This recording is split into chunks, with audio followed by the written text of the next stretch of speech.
हे अर्जुन, आसक्ति का नाश न होने के कारण यह प्रमथन स्वभाव वाली इंद्रियां यत्न करते हुए बुद्धिमान पुरुष के मन को भी बलात् हर लेती है। इसलिए साधक को चाहिए कि वह उन संपूर्ण इंद्रियों को वश में करके समाहित चित्त होते हुए मेरे परायण होकर ध्यान में बैठे, क्योंकि जिस पुरुष की इंद्रियां वश में होती हैं उसी की बुद्धि स्थिर हो जाती है। विषयों का चिंतन करने वाले पुरुष की उन विषयों में आसक्ति हो जाती है। आसक्ति से उन विषयों की कामना उत्पन्न होती है और कामना में विघ्न पड़ने से क्रोध उत्पन्न होता है। क्रोध से अत्यंत मूढ़ भाव उत्पन्न हो जाता है। मूढ़ भाव से स्मृति में भ्रम हो जाता है। स्मृति में भ्रम हो जाने से बुद्धि अर्थात ना ज्ञान शक्ति का नाश हो जाता है और बुद्धि का नाश हो जाने से यह पुरुष अपनी स्थिति से गिर जाता है।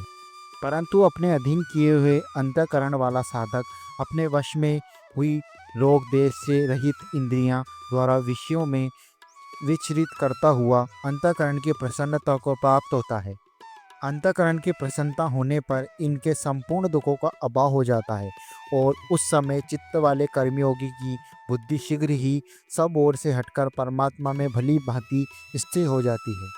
न जीते हुए मन और इंद्रियों वाले पुरुष में निश्चयात्मिकता बुद्धि नहीं होती और उन अयुक्त मनुष्य के अंतःकरण में भावना भी नहीं होती और भावनाहीन मनुष्य को शांति नहीं मिलती और शांति रहित मनुष्य को सुख कैसे मिल सकता है।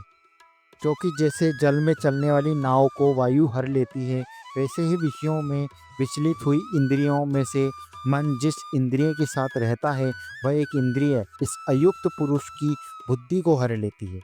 इसलिए हे महाबाहो, जिस पुरुष की इंद्रियों के विषयों से सब प्रकार निग्रह की हुई है उसी की बुद्धि स्थिर है।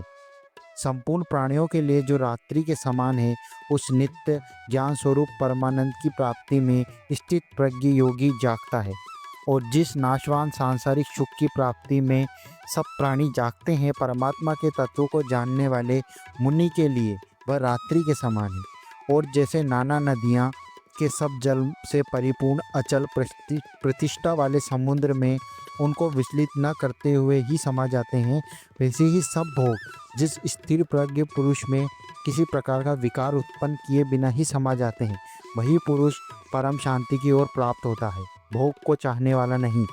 जो पुरुष संपूर्ण कामनाओं को त्याग कर ममता रहित, अहंकार रहित, स्पृद रहित हुआ विचरता है, वही शांति को प्राप्त होता है, अर्थात वही शांति को प्राप्त है। हे अर्जुन, यह ब्रह्म को प्राप्त हुए पुरुष की स्थिति है और प्राप्त होकर योगी कभी मोहित नहीं होता और अंत काल में भी इसी ब्रह्मी स्थिति में स्थित होकर ब्रह्मानंद को प्राप्त हो जाता है। इस प्रकार उपनिषद, ब्रह्म विद्या और योग शास्त्र रूप श्रीमद् भगवद गीता के श्री कृष्ण अर्जुन संवाद के सांख्य योग नामक द्वितीय अध्याय संपूर्ण हुआ। जय श्री कृष्ण।